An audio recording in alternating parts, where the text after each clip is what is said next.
손열 원장님의 취지 발언이 있겠습니다.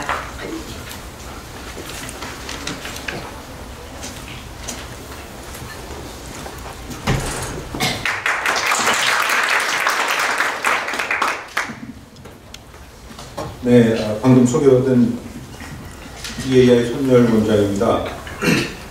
먼저 EAI의 문재인 정부 외교안보 정책평가 및 재연 토론회에 참여해 주신 여러분께 감사드립니다. 특별히 바쁘신 가운데 선물로 와주신 서주석 차관님, 조태영 차관님, 최석영 대사님, 그리고 홍영표 의원님, 그리고 또 시간을 내주신 여러 귀빈님들께도 감사드립니다. 이번 토론회는 문재인 정부가 임기 반환점을 도는 시점에서 지난 2년을 성찰해 보고 남은 2년 동안 꼭 하고 가야 할 그런 정책을 토론하고 제안하는 자리입니다. 이를 위해서 EAI는 일차적으로 내부적으로 전문가 회의를 거쳤습니다. 그래서 그것을 통해서 정책 초안을 마련을 했고 2차로는 대국민 여론조사를 실시를 했습니다. 그래서 그 결과는 언론에 일부 보도가 된 걸로 알고 있습니다. 오늘은 이 두 자료를 놓고 3차로 토론회를 개최하게 되었습니다. 토론에 앞서서 저희가 한 여론조사가 있는데 여론조사 내용을 중심으로 해서 간단히 몇 말씀을 드리고자 합니다. 언론에 보도가 됐습니다마는 문재인 정부 외교안보 정책에 대한 국민의 평가가 10점 만점에 4.6점 그렇게 좋은 대학 학점으로 좋다고는 할 수 없는 점수가 나왔고요. 그러나 점수가 중요한 것이 아니라 이 여론조사에 드러난 국민의식의 흐름에 좀 주목할 필요가 있다라고 말씀을 드리겠습니다.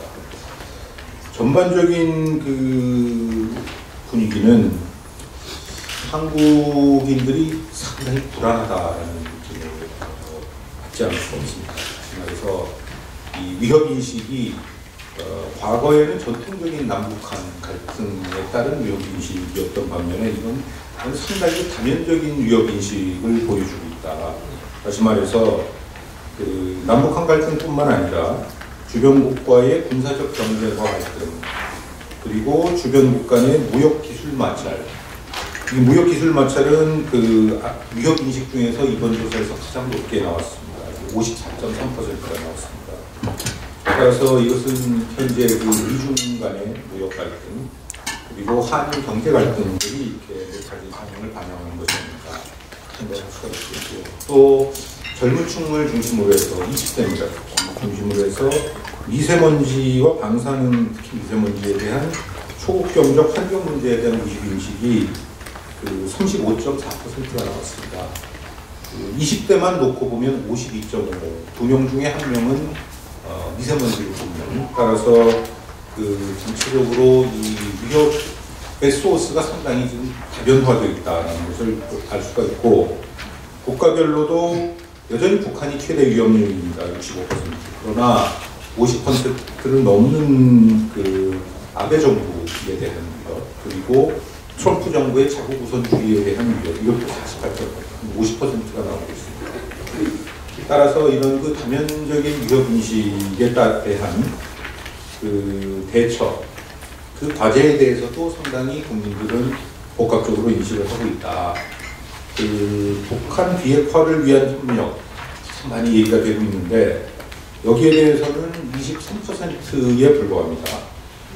대신에 한미관계와 한일관계의 균형 발전, 한미동맹의 강화, 그리고 분열된 국론 통합 노력, 이 26%로 북한 비핵화를 위한 협력보다 4%가 높습니다. 그래서 그 내부적으로 이렇게 분열되어 있는 것에 대한 국민들의 우려도 상당히 높다는 것을 우리가 볼 수가 있거든요. 따라서 이런 그 전체적인 위협인식과 앞으로의 과제를 놓고 봤을 때 앞으로 그러면 그 어떻게 대응을 해 나가야 되는 것인가 하는 점에서 크게 4가지 도전 요인들을 우리가 얘기를 이번 여론조사를 통해서 뽑을 수가 있겠습니다. 첫째는 미중 경쟁의 도전 과제입니다. 국민들은 미중 사이에서의 선택을 해야 되는 상황이 다가오고 있다는 것을 잘 인지를 하고 있습니다. 이런 점에서 보면. 그리고 미중이 갈등하는 경우에 중립을 지켜야 된다는 것이 70%가 나오고 있고, 그러나 굳이 선택을 하자라고 하면 압도적으로 미국을 선택을 하고 있고요. 중국 선택은 굉장히 낮습니다. 인태 전략과 중국의 1대1로가 만약에 충돌하는 경우가 생긴다면 어떻게 대응을 해야 되겠느냐라는 질문에 대해서도 둘 다 참여 혹은 둘 다 불참 이런 인식들이 과반수가 넘었고요. 그러나 선택을 해야 된다고 하면 인도태평양을 압도적으로 선택을 하고 있습니다. 중국의 1대1로의 선택은 0.8%에 불과합니다. 따라서 국민들은 한미 관계와 한중 관계가 동행돼서 발전이 되어야 된다라고 하는 그런 것들은 꼽고 있고, 물론 한미 동맹이 중요합니다만, 그리고 미중 경쟁에 의해서 한국이 양자택일의 상황으로 몰려 들어가지 않도록 그런 선제적이고 예방적인 외교를 해야 된다라고 하는 그런 의식들을 하고 있는 것으로 우리가 읽을 수가 있겠습니다. 두 번째는 일본의 도전입니다. 과거의 여론조사에 비해서 일본 도전이 올라가 있습니다. 여기에 보면 국민들은 일본에 대해서 강경 대응을 지지를 하고 있습니다. 수출 규제에 대한 맞대응도 지지하고 있고, 지소미아 종료정도 굉장히 80% 가까이 지지를 하고 있습니다만, 동시에 악화된 한일 관계 개선을 위해서 노력을 해야 된다라고 하는 것이 또 압도적인 숫자입니다. 따라서 한편으로는 반일 민족주의 정서가 국민적으로 깔린 속에서, 또 다른 한편으로는 상대가 아베라고 하는 일종의 복고적 민족주의와 대면을 하는, 상대로 하는 속에서 관계 개선을 해야 되는 굉장히 어려운 지난한 과제에 봉착해 있다라고 우리가 볼 수가 있습니다. 셋째는 물론 북한의 도전입니다. 현재 문재인 정부의 한반도 평화 프로세스가 안팎으로 도전에 직면해 있는 것을 이번 여론조사를 통해서 확인을 할 수가 있었습니다. 국민들은 비핵화 전맹에 대해서 대단히 회의적이고, 김정은 위원장의 비핵화 의지에 대해서는 거의 신뢰를 하지 않고 있습니다. 이런 속에서 대외적으로도 국제협력 차원에서는 미중 갈등이나 혹은 한미 간의 대북 인식에 대한 미묘한 차이, 한일 관계 악화, 이런 것들 속에 대북 정책이 놓여 있다. 따라서 상당한 난관을 뚫고 가야 되는 그런 것들을 합니다. 마지막으로는 경제 통상입니다. 이번에 여론조사에서 떨어진 점은 국민들에게 경제 문제가 위협으로 다가오고 있다는 것을 읽을 수가 있습니다. 이 주변국 간의 경제 마찰을 숫자로 보면 최대 요인으로 지금 국민들은 꼽았고요. 대미 외교에서 우선시하는 이슈도 한미 경제의 안정적 발전이 한미 군사동맹보다 더 동맹의 강화보다 더 높게 나와 있습니다.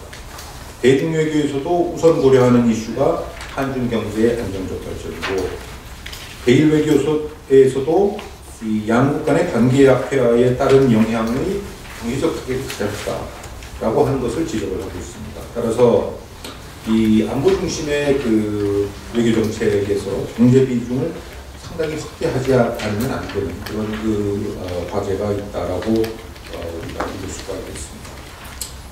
이와 같은 네 가지 큰 도전 과제에 대해서 오늘 토론회는 이어지는 EAI 하영선 이사장의 기조발전으로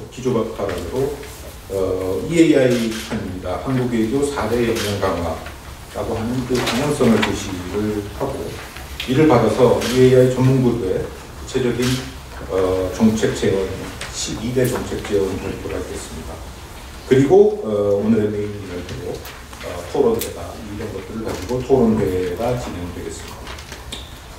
EAI는 문재인 정부가 당면한 현 시점을 문명사적 전환기, 아태의 새로운 질서가 형성되고 있는 일종의 질서 재편의 역사적 순간으로 인식을 하고 있습니다.